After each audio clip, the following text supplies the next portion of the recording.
You're listening to Killer Communications, brought to you by AbJack Entertainment. Be sure to check out some of the other great true crime podcasts from this network, including The Murder in My Family, Missing Persons, DNA ID, Citizen Detective, Campus Killings, Scene of the Crime, Zodiac Speaking, and Beyond Bizarre True Crime. All of these podcasts are available for you to binge on right now, wherever you listen to podcasts. Subscribe where you're listening to this podcast so you don't miss an episode.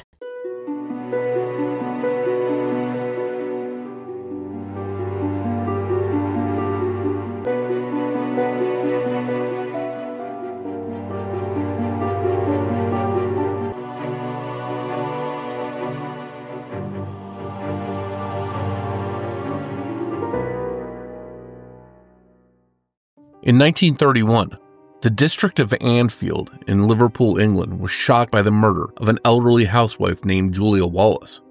But what was more unsettling was the strange phone call her husband William received only 24 hours before she was murdered. Chapter 1. A Call at the Chess Club. William Wallace went to the Liverpool Central Chess Club every other Monday evening. While he wasn't a very good player, he was a learned man who enjoyed the challenge of the game and the camaraderie of the club. Known as a bit of an eccentric, William worked as an insurance collector by day, but pursued many interests including chemistry, science, and philosophy. He was an agreeable man who was well liked by many members of the chess club, even if he wasn't very skilled at the game. And as a regular, he was also very friendly with the owner, a Mr. Samuel Beatty, who'd been enjoying William's company at the club for almost 8 years. On the cold night of January 19, 1931, Mr. Beatty took a phone call at the club from a man who introduced himself as Mr. Qualthrough, and he said he was looking for William Wallace. At the time of the call, William wasn't there, and Mr. Beatty took a message. When William arrived, Mr. Beatty handed him an envelope on which he'd scribbled Mr. Qualthrough's name, along with an address for 24 Menlove Gardens East, and that William should meet him at 7:30 the following evening about a business affair. William claimed that he had never met anyone with the name Qualthrough, nor had he any idea where Menlove Gardens East was, but he wrote down the message and thanked Mr. Beatty before turning to his first game. Chapter 2. William and Julia Wallace. William returned home from the chess club at around 11 p.m., where he shared a small meal with his wife, Julia, and after regaling her with the fact that he finally won a match, the two went to bed. By all accounts, the Wallaces were a quiet, unassuming couple who lived modestly in their Anfield town home with a cat named Puss. While their neighbors found them friendly and kind and were quoted as saying they'd never heard the couple fight in all the years they lived there, there are other reports that the Wallaces had a loveless and strained marriage, so it's difficult to tell which was true. Married in 1914, the couple had met during William's short stint as an election agent before the First World War suspended election positions. Looking for work amidst the backdrop of war, William found a new job as a collections agent with the Prudential Insurance Company, and in 1915, William and Julia settled in Anfield, Liverpool, only a few blocks from the insurance agency. Though the couple had no children, as Julia was significantly older than William, they were often visited by their neighbors, as well as William's brother, sister-in-law, and nephew. William's relatives would come to the couple's home for music nights, as Julia was an accomplished pianist, and William had taught himself the violin. While later investigations would show that William complained about Julia in his diary, many of his neighbors described him as miserly and felt Julia was quite frugal and did her best to decorate her home with her own handmade embroidery and watercolors, as well as making most of her own clothes. As they were both older, William suffered from chronic kidney issues, and Julia struggled with respiratory infections, so the couple were often ill, and there was speculation that the strained relationship, some reports reveal, may have been due to the fact that neither of them felt well most of the time. Despite these claims, their neighbors found them kind and unassuming, so it came as quite a shock to the community when William was arrested on February 2nd, 1931 for the brutal murder of his wife. Was it possible for an ailing husband to have killed Julia Wallace in cold blood? The police on the scene certainly thought so, but as we'll discover, William's guilt or innocence is still in question almost 100 years later. But how did the Wallaces end up here? To answer that, we have to go back to January 20th, 1931, the day after William received Mr. Qualthrough's message. Chapter 3. The False Address. After coming home from collecting insurance dues from his clients on Tuesday, January 20th, William told Julia about the strange phone message from Mr. Qualthrough and how he didn't really feel comfortable going up to Menlove Gardens since he'd never heard of there being an East Street. But if this was a business deal that could potentially get him a nice commission, it would mean a serious pay raise for the couple, and Julia encouraged him to at least go and talk to Mr. Qualthrough to see what he wanted. So while Julia answered the door for the milk delivery, William went up to their bedroom to change into a nice suit for the meeting and gather some documents he'd need to show Mr. Qualthrough different insurance policy options.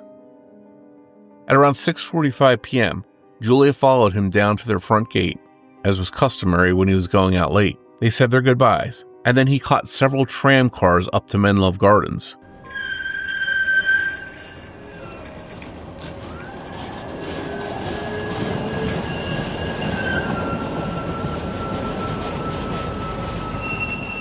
But once William got there, he had a hard time finding Menlove Gardens East. There was a clearly marked north, south, and west on the street signs, but no east.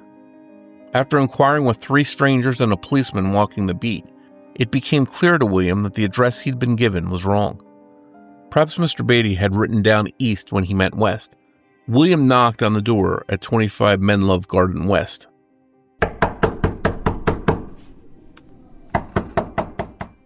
William got a surprise when he was told by the resident that no one named Qualthrough lived there.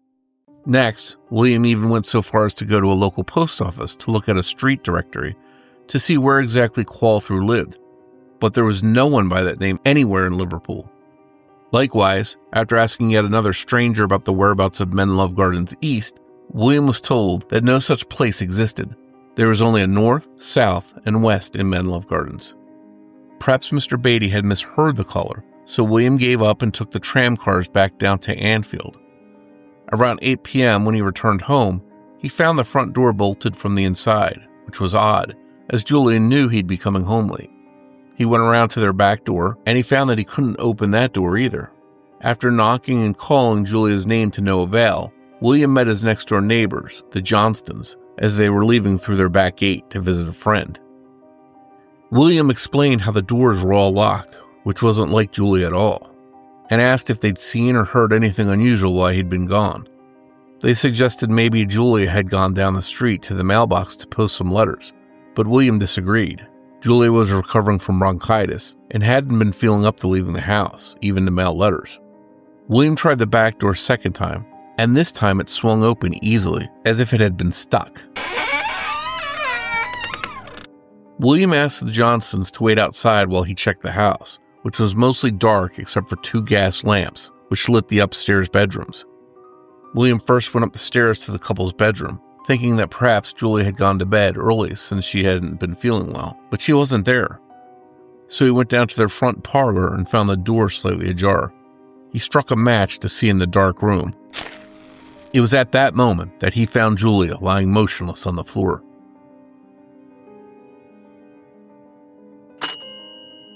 Chapter 4. The Murder. Fearing Julia had had a fit or complication from her illness, William quickly lit the gas lamp above the fireplace, and to his horror, found that his wife had not fallen in a fit. She had been very clearly bludgeoned. She lay face down with blood pooling beneath her, the back of her skull so smashed that William saw her brain matter oozing through her hair. Blood had been spattered on the wall. William ran quickly from the scene, horrified, shouting to his neighbors, "Come and see, she's been killed." The Johnstons rushed in to find Julia's body. Miss Johnston touched her and found the body was still warm. So William urged Mr. Johnston to go for the nearest doctor, even as he repeated, "They've finished her. They've finished her. Look at the brains." Despite William pressing for a doctor, it was clear that Julia was long past any medical care, so the Johnstons helped William into the family room, where they wouldn't have to keep looking at Julia's body. Once in the new room, William noticed one of the cabinet doors lay broken on the floor, and a few small coins were scattered around it. Had this been a robbery? Mr. Johnston urged William to look around the house to see if anything was missing, and William found that the cash box he kept all his Prudential collections in had been looted.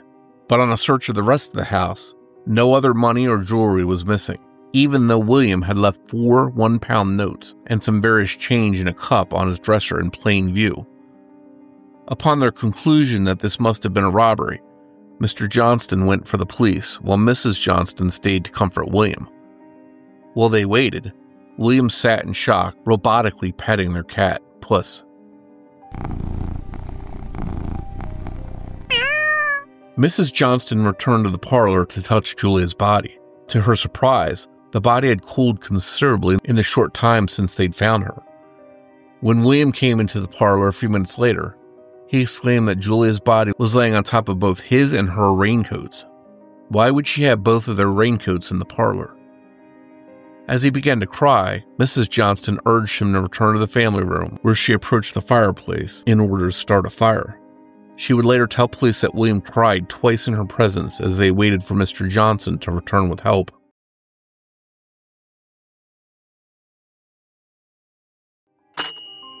Chapter 5. The police investigate. A short time later, Mr. Johnston returned with Constable P.C. Williams, who walked with William around the home to go over the missing money from the cash box and the broken cabinet. While they went through the house, several more police, doctors, and forensic specialists arrived to process the scene.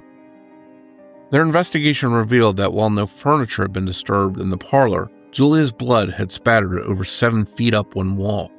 Her body lay diagonally across the rug on her right side, her head only about 18 inches from the door that had been almost closed when William arrived. Her head was also to the side, with her face turned towards the parlor's window. Right above her left ear was a 3-inch long and 2-inch wide open wound through which blood and brain matter congealed. The later autopsy revealed 10 diagonal incises to the left side of her head and several skull fractures. Her cause of death was ruled as skull fractures resulting from being forcefully struck 3 to 4 times by a hard and large-headed instrument. As is still the case today in murder investigations, in most domestic murders, police were incredibly suspicious of William as they took in the scene, and their suspicions only grew when they learned of the strange call from Mr. Qualthrough in this false address. Through phone records, police were able to track down the exact public call box that this Mr. Qualthrough had allegedly called from. Interestingly, the call box was only minutes down the road from the Wallace's home. Police were interested in the fact that the strange call had been made from a call box within walking distance of his home, but they also found it interesting that the call was made to the chess club before William arrived there, so someone would have to take a message to give William once he arrived. Early on, the police believed that William had orchestrated the perfect alibi for himself to carry out his wife's murder. He'd make this mystery call to the chess club and then immediately show up at the chess club to receive this message. Though no blood was found on William's clothing, the fact that Julia's body was cold by the time William and the Johnstons called the police meant that William could have had ample time to kill Julia before leaving for his meeting with this mystery man that didn't exist.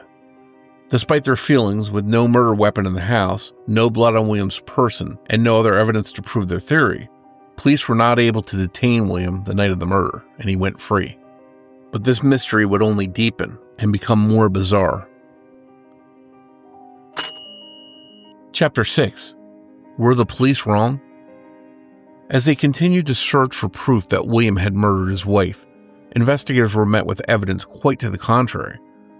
For one, the boy who had delivered milk to the Wallaces on the night of the murder told police that he had met Julia at the door at around 6:45 p.m., and they talked for a few minutes about the fact they were both getting over bronchitis. The boy's timeline was backed up by several neighbors who also witnessed the boy delivering milk to the Wallaces around that time. Coupled with this fact was that the tram conductor remembered William boarding around 7:06 p.m. for his trip to Menlove Gardens, because William had made a special request about getting to the Menlove district on time for his meeting. With Julia being seen alive at 6:45 and William being on a tram at 7:06, it would have been almost impossible for William to have bludgeoned Julia to death staged a robbery, cleaned himself up, and then run down 3 streets to catch the tram. In addition to this, William had just recovered from the flu at the time of the murder and also suffered from a kidney disease that made him walk slowly. It didn't seem very plausible that William would have been able to physically run to the tram if he'd killed Julia right after the milk delivery. On top of this, when Mr. Beatty was asked if the voice of Mr. Qualthrough was really the voice of William Wallace, setting up his own alibi, Mr. Beatty replied that it would take a great stretch of the imagination to say the strange man sounded like William. Even the coroner's report made it impossible for William to have killed Julia, as the coroner placed her time of death at 7:50, a whole hour after William left for the tram. William himself also cited a potential suspect, a young man by the name of Richard Perry, who had worked under William at Prudential.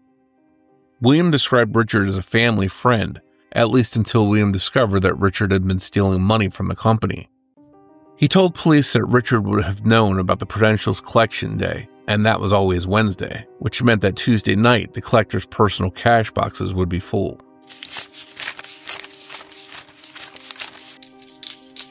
Richard also would have been known to Julia, and she would have let him in the house without question if he knocked on the door. But when police found Richard Perry and questioned him, he had an alibi. He'd been with his fiancée on the night of the murder, and when questioned, she backed up his story.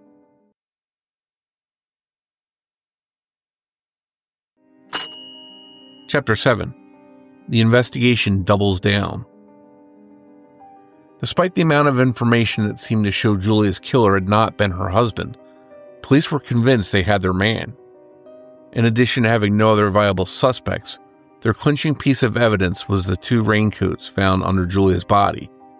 Investigators felt William had covered himself in the raincoats to keep the blood off of him, beat Julia to death with an iron bar, removed the coats, and still made it to the tram by 7:06, where he tossed the iron bar off the tram at one of the stops. Even with the milk boy's testimony, police believed he was mistaken about the time of his delivery, and speculated that Julia may have even been dead before the boy arrived, and that William had dressed up in his wife's clothing to answer the door. To be sure, the police even had several of their officers pantomime out the possible act to see if they could make it to the tram by 7:06, which the officers successfully did. But it wasn't taken into account that these officers were young and physically fit, while William was 52, plagued with a kidney disease that made walking difficult, and he was also recovering from the flu. Though the evidence against William was quite slim from a forensics perspective, officers felt they had enough for an arrest about 2 weeks after Julia's murder. Chapter 8. A Death Sentence. While the local papers went wild over the brutal murder for weeks after the arrest, William Wallace waited in jail for his trial date of April 22, 1931. In the meantime, his colleagues at Prudential had a mock trial in London to weigh the evidence against him, and their verdict came out that he was completely innocent. Due to this, the company funded his defense as they believed he was being put on trial with purely circumstantial evidence, and felt that the police were accusing him simply because they had no other suspects. Despite an excellent defense team destroying several of the police officers on the stand for contaminating the crime scene, and showing there was no hard evidence at all to prove William was culpable, the jury had been selected from towns just outside of Liverpool, where the press had been saturating the public for weeks, with headlines calling William the murderer. Coupled with the plethora of witnesses police had coached to change their initial statements to allow for a different event timeline, the prosecution harped heavily on the strange phone call that William received at the chess club. The fact that no Mr. Qualthrough was ever found through police investigation, and that the call had originated from a call box only 400 yards from the Wallace's home, made it easy to convince the jury that the only person who could have made the call was William Wallace himself. After an hour of deliberation, the jury found William Wallace guilty of murder and sentenced him to die. He was given a chess set and his violin before being removed to Liverpool prison to await his execution day.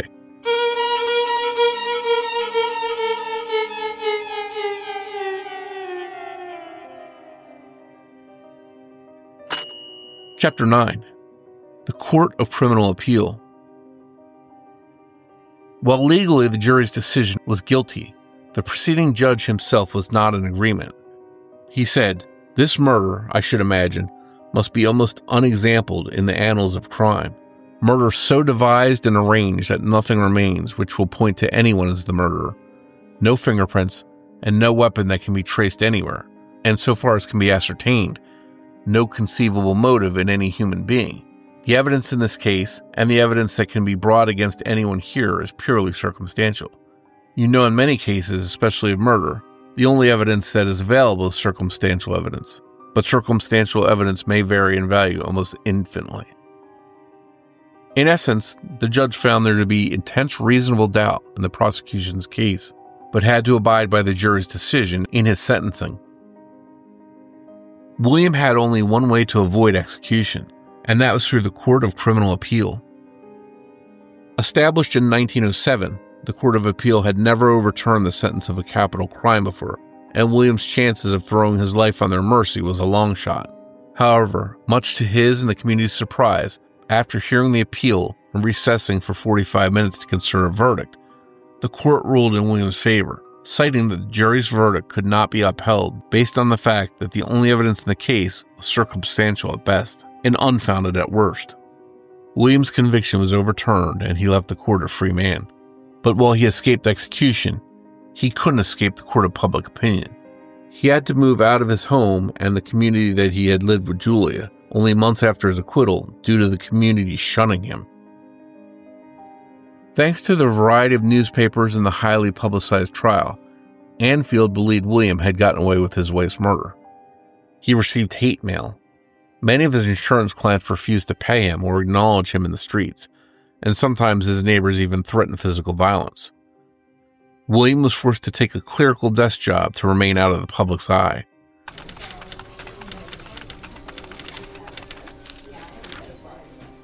William's diary revealed hundreds of entries about how much he missed his wife, as well as a growing paranoia that whoever had killed her would also come for him one day.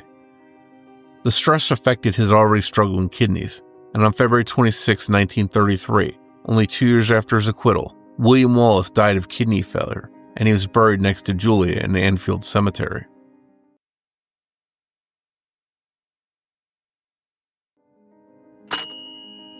Chapter 10. The Real Suspect. Throughout the years since William's passing, there has been much conjecture over his guilt or innocence. Many people, like his neighbors and several authors who studied his case, believe that he got away with murder and Julia never knew justice. But evidence surfaced in the late 1960s that may very well point to William's innocence. Between 1965 and 1966, crime author Jonathan Goodman was researching the Wallace case for a book. He looked thoroughly into the background of the only other person ever named as a suspect in the case, William's colleague from Prudential, Richard Perry. What Goodman found was that in 1931, when Richard was 22, he often covered for William when he was ill and collected for him. He could also often be found at the Wallace's home where he would sing and Julia would accompany him on the piano when William wasn't home. Likewise, the cafe William's chess club met at was also the same place Richard went for lunch, and he could clearly see the chess schedules in the days William played. Described as a ladies' man, well connected to many political figures of the day, and often in trouble, Richard Perry had a criminal record for theft with malicious damage, embezzlement, and indecent assault. Though he served little to no time for his crimes thanks to his political connections, Richard was known as a compulsive liar and was often in debt and asking friends and family for money. When Goodman looked into Richard's original alibi, the one in which he claimed he had spent the night with his fiancée, that turned out to be false, as 3 years after the murder, the relationship had ended, and Richard's ex-fiancée went to a solicitor looking to make a statement that she had not actually been with Richard the night of Julia Wallace's murder. She had been playing piano in a cinema that night, but Richard had told her she needed to cover for him. Goodman also suggests that Richard Perry had more motive than William to commit the crime. At the time of the murder, Richard was hard up for cash and in serious debt, so to know he could get into the Wallace's townhouse easily to rob it would make sense for his desperation, as well as his background in previous thieving. If Richard was the murderer, Perhaps he hadn't intended to kill Julia, but felt that he needed to in order to properly rob the home. But it would also eliminate Julia, so she couldn't tell the police what Richard had done. Just as Richard would not only be able to see when William was slated to go to the chess club, he could have also made the prank call to ensure William was out of the house on the night his collection box would be most full.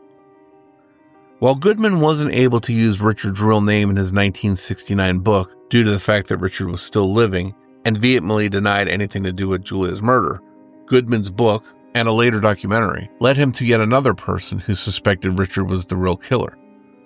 After the screening of this documentary, he was contacted by an elderly man named John Parks. Back in 1931, Parks had worked in the evenings as a cleaner and handyman for an auto shop in Anfield. Parks was well acquainted with Richard Perry, as the two had gone to school together, and at night after the auto shop was closed, many of the local young men would meet in the upstairs apartment above the shop for card games and beer. Parks recalled that while Richard was often present at these gatherings, he was an unwelcome guest, as he had the shop do some work on his car a few times and never paid them. He had also stolen money out of a wardrobe in the apartment at one point, and also got into trouble with the shop for using their phone to make prank phone calls. Parks remembered that Richard could change the sound of his voice easily, but most sinister was that on the night of Julia Wallace's murder, Parks was working a late-night shift at the shop, and Richard Perry came in roaring up his car. Parks remembered him acting agitated and demanding that Parks do a high power wash of his car, both inside and out. Parks found the demand strange, as they never used the high-pressure hose to clean interiors, but he did as required as Richard stood over him watching. Parks claimed that he found a blood-stained glove hanging out of the glove compartment, but when he went to remove it, Richard snatched it from him, saying, "If the police found that, it would hang me." When the power wash was complete, Richard gave Parks 5 shillings and drove away. The next morning, when Parks found out about Julia Wallace's murder, he told his boss about Richard Perry and the comments he'd made, but the boss told Parks not to tell anyone what he'd heard. Parks kept silent until he found out that William Wallace had been arrested, at which point he went to the police to make a statement about Richard Perry, but the police never followed up on this lead. Chapter 11. The Cold Case That Captured the World. Researchers have speculated on why the police never looked deeply into Richard Perry. Some suggest tunnel vision on the part of the police. They believed William Wallace was the culprit all along, and then all of the evidence they found they simply made fit the story they had already convinced themselves of. Others wonder if Richard Perry's political connections kept him safe. Perhaps police did suspect him, but knew they'd never be able to prosecute him. But since no fingerprints were ever found at the scene, a murder weapon was never discovered, and no witnesses were present, the killing of Julia Wallace remains a cold case to this day. While unsolved, it has become an enormous source of speculation and interest for many crime enthusiasts. Over the years, the case has inspired countless documentaries, books, articles, and podcasts, and it even caught the attention of famous mystery author Agatha Christie, as she used the case in one of her novels. We highly recommend you check out Jonathan Goodman's book, The Killing of Julia Wallace, or the Julia Wallace Murder Foundation, at williamherbertwallace.com. Aside from the world of true crime, the Julia Wallace case is heavily studied in British law curriculum, as well as used as a teaching case to train new Liverpool police officers on the importance of precise investigation. Though we will never know whether William Wallace staged the perfect alibi with a call to his own chess club, or if it was Richard Perry who set up a botched robbery, the case continues to capture the public's imagination 100 years later. Audience invitation. Is there a case or an unexplained communication you'd like us to cover? Please take the time to rate and review this show, and in your comments, tell us what case you'd like us to tackle. You can also follow us and reach us on social media. We're on x.com at killercpod, and on Facebook at facebook.com/killercommunicationspodcast. And be sure to check out our website, killercommunicationspodcast.com. Killer Communications listeners, if you want to support this show and get access to things like ad-free listening, early release episodes, and any bonus content, consider supporting us with an AbJack Insider subscription through Apple Podcast. For $4.99 a month or $49.99 a year, your AbJack Insider subscription will not only unlock all these great benefits for this show, but for every podcast on the AbJack network of indie podcasts.